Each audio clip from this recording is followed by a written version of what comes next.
Hoje falaremos da 13. Waffengeburtsdivision der SS Handschar. Quem foram esses voluntários muçulmanos? Onde estavam localizados?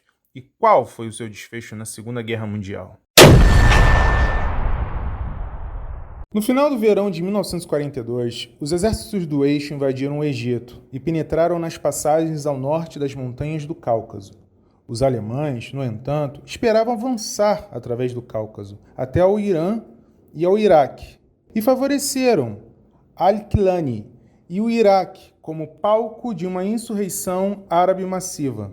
Em 17 de julho, Al-Husseini propôs a Ciano, ministro dos Assuntos Exteriores italiano, e aos chefes da inteligência militar alemã, que estabelecesse um centro no Egito para a coordenação de todas as facetas da colaboração entre o Eixo e a nação árabe. O centro conduziria propaganda por meio de transmissões de rádio, publicações e brochuras. Também estabeleceria unidades partidárias árabes para conduzir sabotagem e incitar revoltas atrás das linhas britânicas, e unidades militares árabes regulares que lutariam ombro a ombro com as tropas do Eixo. Al-Husseini insistiu que as unidades militares usassem uniformes árabes comandados por oficiais árabes e que falassem árabe como língua de comando. No final de setembro de 1942, Al-Husseini propôs fundar outro centro pan-árabe na Tunísia, que fortaleceria os laços com os árabes no norte da África francesa, que enviasse armas, agentes, equipamentos e dinheiro para fortalecer a resistência muçulmana no caso de um desembarque aliado, para recrutar e treinar soldados árabes que estariam preparados para defender o norte da África contra qualquer ameaça dos aliados, do bolchevismo e do judaísmo.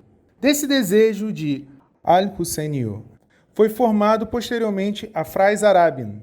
Quem não viu, deixarei no card. E a Handschar. Al-Husseini nasceu em 1895, em Jerusalém, na Palestina, atual Israel.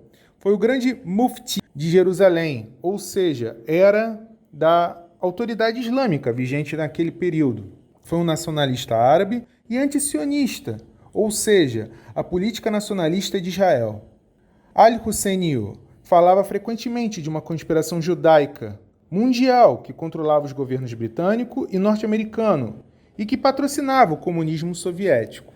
Ele argumentou que o judaísmo mundial pretendia infiltrar-se e subjugar a Palestina, um centro religioso e cultural sagrado do mundo árabe e muçulmano, como palco para a tomada de todas as terras árabes. Na sua visão de mundo, os judeus pretendiam escravizar e explorar os árabes, confiscar as suas terras e expropriar sua riqueza, minar a sua fé muçulmana e corromper o tecido moral da sua sociedade.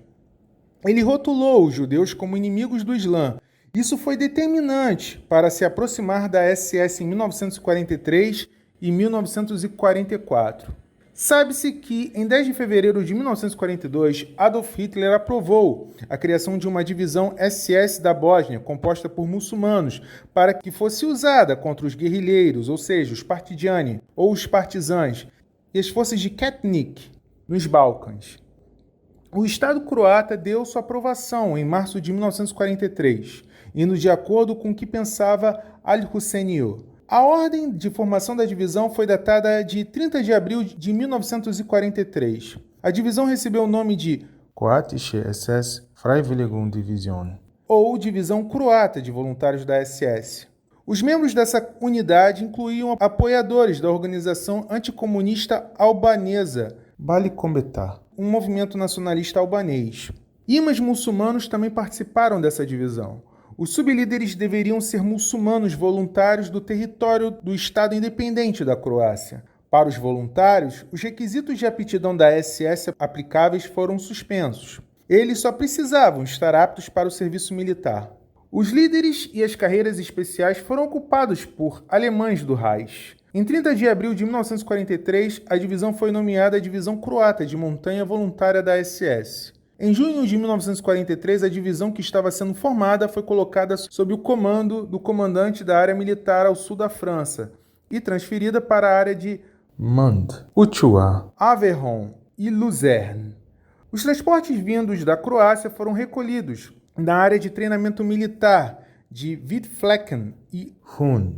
Como as inscrições de voluntários não foram suficientes, as equipes foram assumidas diretamente pelo exército croata. Em outubro de 1943, as divisões da Waffen-SS foram numeradas consecutivamente para o nome de divisão que agora era 13. Kroatische SS Freiwilligengeburtsdivision, ou, em português, 13ª Divisão Croata de Montanha Voluntária da SS. Em 31 de dezembro de 1943, a divisão contava com um efetivo de 21.065 homens, um excesso de 2.000 homens, embora ainda faltassem líderes e sublíderes.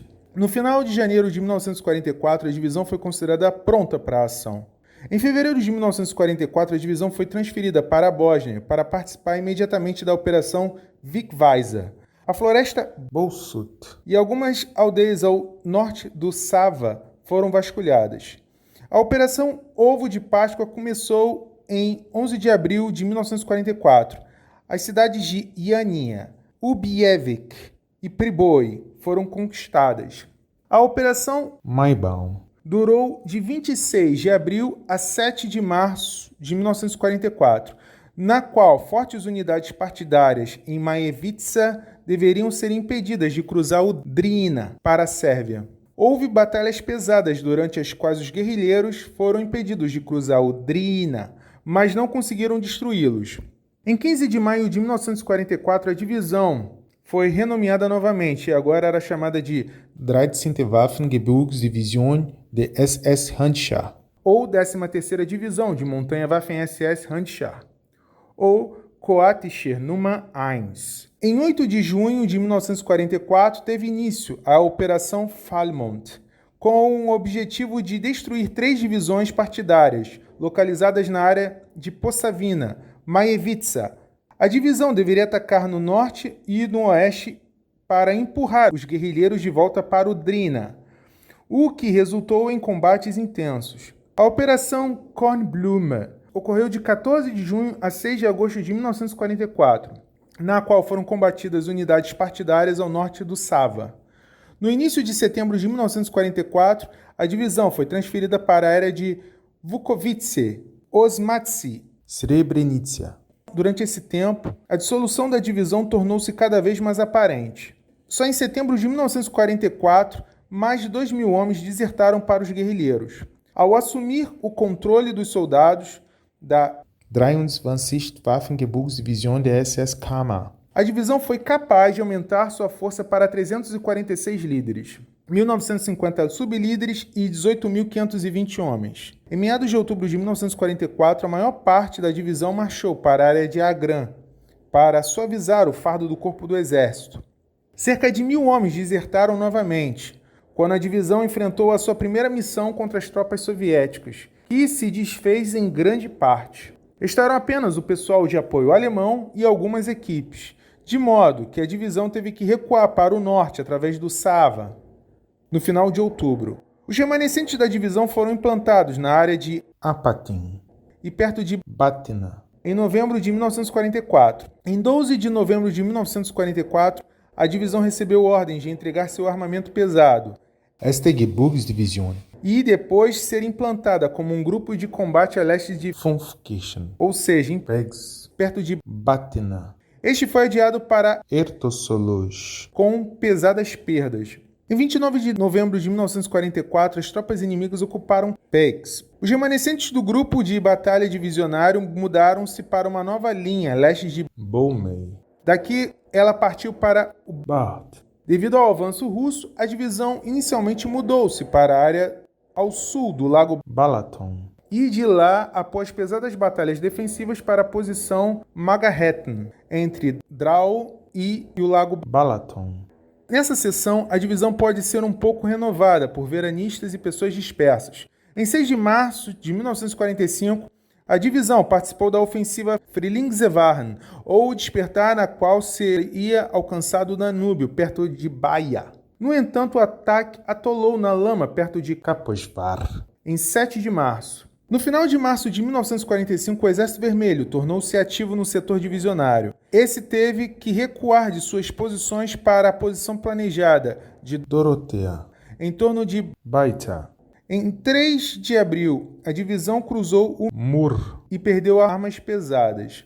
A posição protetora do Reich foi assumida na área de Kag.